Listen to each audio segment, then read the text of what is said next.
ने साफ तौर पर कहा है अपराधी यदि कट्टा दिखाएगा उसकी हत्या भी करने का काम पुलिस करेगी, लेकिन जो अपराधी है उसको किसी भी कीमत पर नहीं छोड़ूंगा, एकदम स्पष्ट रहिए। मैं लालू जी के साथ भी काम किया, लालू जी के साथ कोई विचारधारा नहीं था। और हमारे भाई ने पूछा कि कभी संघ कार्यालय गए हैं।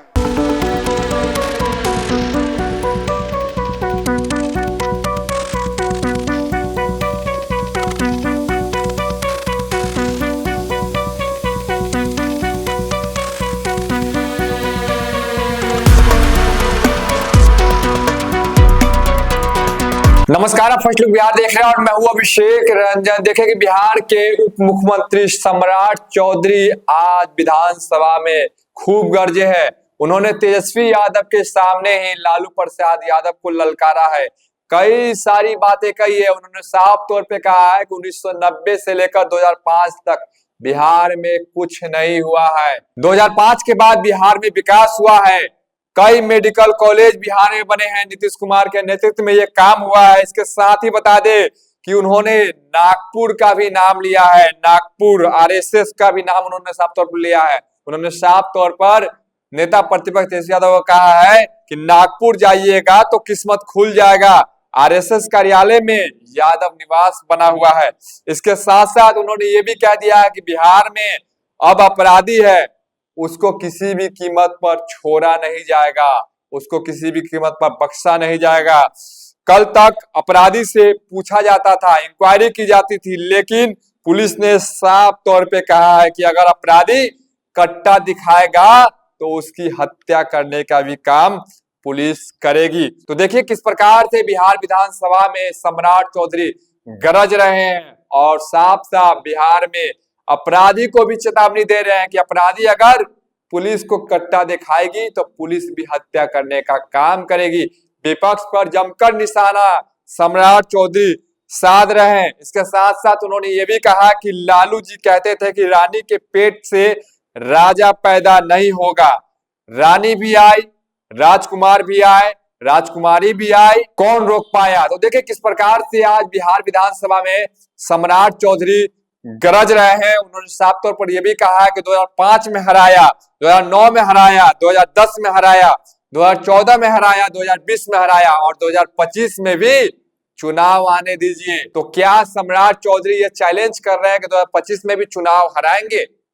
राजद को, महागठबंधन को अब देखने की बात होगी क्या होगा। लेकिन जिस प्रकार से सम्राट चौधरी आज बिहार विधानसभा में गरज रहे हैं, पहले आप उनको सुनिए। पीएमसीएच 1925 में बना, दरभंगा डीएमसीएच 1946 में बना और नालंदा मेडिकल कॉलेज 1970 में बना। जवाहरलाल नेहरू कॉलेज जो है एनएमसीएच वो 1970 में बना और एएनएमसीएच 1979 में बना और श्री कृष्ण मेडिकल कॉलेज मुजफ्फरपुर 1979 में बना।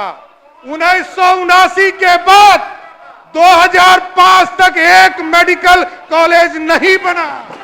यही तो कह रहा हूं, यही मैं कह रहा हूं कि 1990 से लेकर 2005 तक कुछ नहीं हुआ। यही मैं कह रहा हूं, यह स्पष्ट है। और 2005 के बाद आपको जानकर आश्चर्य होगा, बेतिया का मेडिकल कॉलेज 2008 में नीतीश कुमार की सरकार ने बनाया। पावापुरी की मेडिकल कॉलेज नीतीश कुमार की सरकार ने बनाया। पटना में आईजीएमएस को मेडिकल कॉलेज का दर्जा नीतीश कुमार की सरकार ने 2011 में दिया। 2019 में पूर्णिया में मेडिकल कॉलेज खोलने का काम किया गया। 2020 में मधेपुरा में मेडिकल कॉलेज खोलने का काम किया। और ये आरोप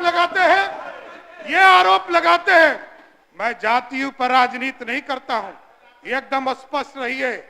नेता विरोधी दल जी, मैं कोई जाति का विरोधी नहीं हूं, इस भारतीय जनता पार्टी का सदस्य हूं। और मैं, समझ लीजिए, कल तक तो विचारधारा नहीं था, कल तक मैं लालू जी के साथ भी काम किया, लालू जी के साथ कोई विचारधारा नहीं था। और हमारे भाई ने पूछा कि कभी संघ कार्यालय गए हैं, नागपुर गए हैं।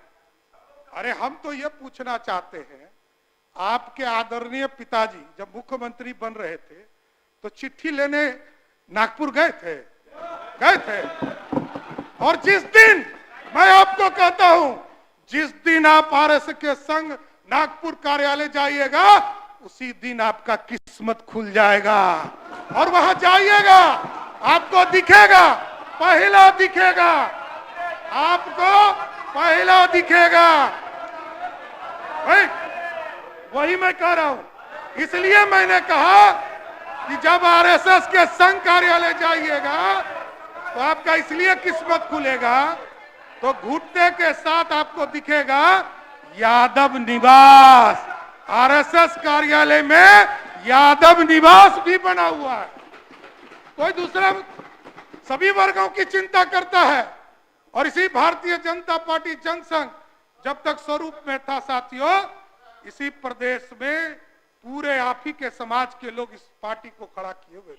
यहाँ बैठे हैं नंद किशोर जी, लगातार आगे खड़ा करने का काम किए। लेकिन साथियों, मैं जातिवादी नहीं हूं, लेकिन जो अपराधी है उसको किसी भी कीमत पर नहीं छोड़ूंगा। एकदम स्पष्ट रहिए। और आप देख रहे होंगे, कल तक तो उससे पूछा जाता था, इंक्वायरी किया जाता था, और अब स्पष्ट है, अपराधी को पुलिस ने साफ तौर पर कहा है, अपराधी यदि कट्टा दिखाएगा उसकी हत्या भी करने का काम पुलिस करेगी। अब कहां है पुलिस? साफ साफ काम कर रही। इसलिए साथियों, आज बजट के अवसर पर आप देख लीजिए, अब स्वाभाविक है, अरे भाई आप अपने नेता की बोली बोलिए ना।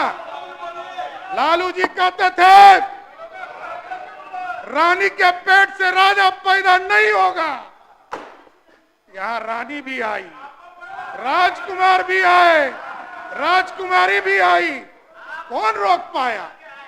यही है लालू जी, जो बोलते हैं वो कभी नहीं करते हैं साथियों। यही मैं कह रहा हूं। और आप कहते हो ना, चुनाव 2005 हराया, 2009 हराया, 2010 हराया, 2014 में कहे ना, भी नेता विरोधी दल कह रहे थे अटल जी का सपना कैसे पूरा हो। अकेले लड़े थे ना, 4 आदमी पे टिक गए थे 2014 के चुनाव, याद है ना। और आगे भी एकदम चैलेंज रही है, एकदम 2025 का चुनाव होगा। और आप 2000, और ये कहते हैं, बार बार हमारे छोटे भाई कहते हैं कि अरे आप चुनाव जीतकर कैसे आए। अरे ये तो जानिए, 2010 का चुनाव हुआ, यहाँ बैठे हैं ललित जी, पूरा लालू जी का परिवार चुनाव हार गया और सम्राट चौधरी चुनाव जीत कर आया। यह गलतफहमी में कहा है। आपके वोट के जलवा को मैं जानता हूं। 99 में लड़ा, कोई वोट आप नहीं दिला पाए। क्या है नेता की? तो सुन रहे थे किस प्रकार से सम्राट चौधरी गरज रहे हैं। बिहार के उप मुख्यमंत्री है और देखिए कि नेता प्रतिपक्ष भी आज विधानसभा में मौजूद थे और उन्होंने साफ तौर पर नेता प्रतिपक्ष तेजस्वी यादव के सामने ही लालू प्रसाद यादव का नाम लिया, उनको ललकारा और चुपचाप नेता प्रतिपक्ष तेजस्वी यादव देखते रह गए। तो देखिए किस प्रकार से आज विधानसभा का माहौल भी काफी ज्यादा गर्म था। और 2025 की चुनाव की बात सम्राट चौधरी कर रहे हैं कि चुनाव आने दीजिए, और जो जो चुनाव उन्होंने हराया, चाहे वो 2005 का चुनाव हो, 9 का चुनाव हो, 10 का चुनाव हो, 14 का चुनाव हो, 20 का चुनाव हो और 25 के चुनाव का भी जिक्र सम्राट चौधरी कर रहे हैं। बने रहिए फर्स्ट लुक बिहार के साथ आगे भी खबरों के लिए। तब तक के लिए नमस्कार। अगर आप हमें फेसबुक पर देख रहे हैं, हमारे फेसबुक पेज को अब तक आपने फॉलो नहीं किया तो फॉलो कर दे। यूट्यूब पर देख रहे हैं तो हमारे यूट्यूब चैनल को सब्सक्राइब करें। तब तक के लिए धन्यवाद।